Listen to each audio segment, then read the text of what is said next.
So, today, we're going to dive into the absolutely wild story of how a tiny, forgotten settlement in Georgia basically became a global powerhouse overnight. And we're going to use the town of Statesboro as our guide to really understand the DNA of an American boomtown.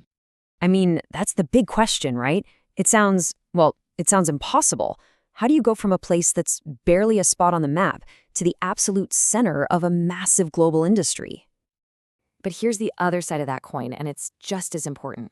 What happens when that engine of insane growth just stops? The answer tells you a whole lot about what it means to be resilient and about the ghosts that prosperity leaves behind. Okay, so to really get a feel for the explosion, you first have to understand the quiet that came before it. So let's rewind a bit and set the scene in 19th century Bullock County.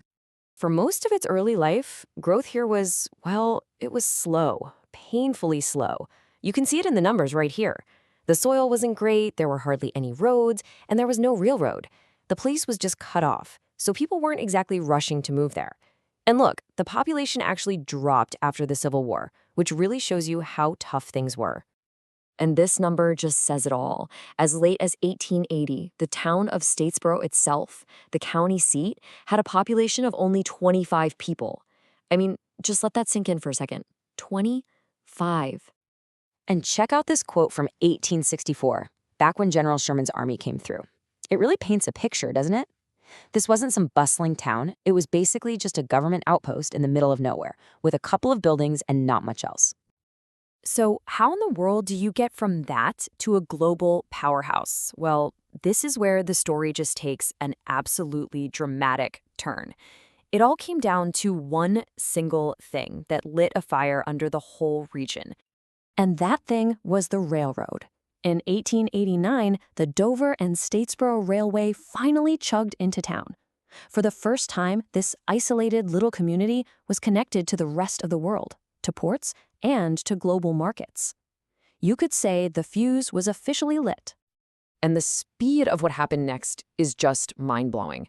A little over 10 years after that first train arrived, Statesboro had become the world's second largest inland market for this really valuable stuff called Sea Island cotton. But it didn't stop there. The very next year, it hit number one. Number one in the world.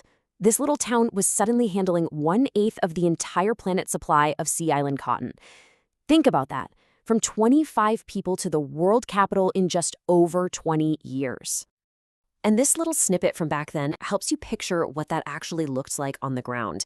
It wasn't just numbers on a page. It was a constant stream of wagons, carts, and people, all flooding into town from miles around. Statesboro had become a magnet for money. Now, all this new money wasn't just sitting in a bank somewhere. Oh no!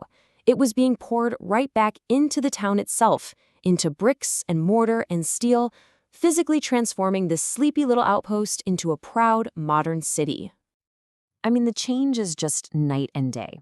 That humble log cabin courthouse Sherman soldiers saw, it was torn down and replaced with a massive, imposing brick building. Those simple little boarding houses gave way to big department stores and huge, beautiful homes for the new cotton tycoons. It was a total reinvention. And you can really feel the pride in the town from quotes like this one from 1894.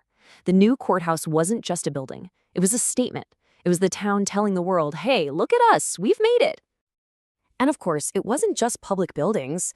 All that new wealth created these incredible new homes. Grand houses like the W.G. Raines house, built in the early 1900s, started popping up all over, showing off the fortunes that were being made. And what's really cool is this one's still standing today as an inn. And you saw the same thing happening downtown. The Brannan Building from 1910 still has its original beautiful cast iron details. This place was so important to the town's economy that they used the second floor to store and sell buggies and wagons, the cars of their day. So you have this town building all these incredible monuments to its success. The courthouse, the homes, the stores, they were all built on cotton. But here's the problem. When your entire economy is built on one single thing, you are incredibly vulnerable. And the very thing that made Statesboro so rich was about to become its biggest weakness. The boom was about to come to a sudden and very painful end. And it wasn't just one thing. It was this horrible, perfect storm. First, an invasive little bug called the boll weevil showed up and just decimated the cotton fields.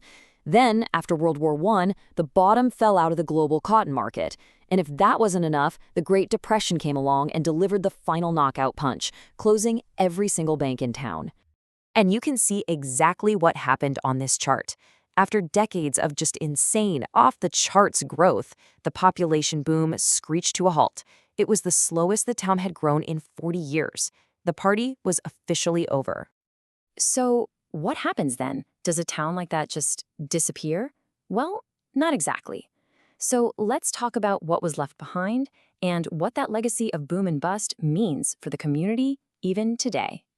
So, Statesboro didn't just dry up and blow away, but it did have to learn a really hard lesson about putting all your eggs in one basket. It reinvented itself again, this time into a much more stable, if maybe less glamorous, regional trading hub. A big part of that was the new U.S. Highway 301. The town kept growing, sure, but those wild, frantic gold rush days of the cotton boom, they were gone for good. You know, the cotton boom is an amazing story, but it's just one piece of the puzzle. The town's history is full of these other rich stories, stories of the founding families, of vital institutions like the Willow Hill School for Black students, and the legacies of people and incredible buildings that all add another layer to what this community is. In the end, the story of Statesboro, its incredible rise, its sudden fall, and its comeback is literally written on its streets.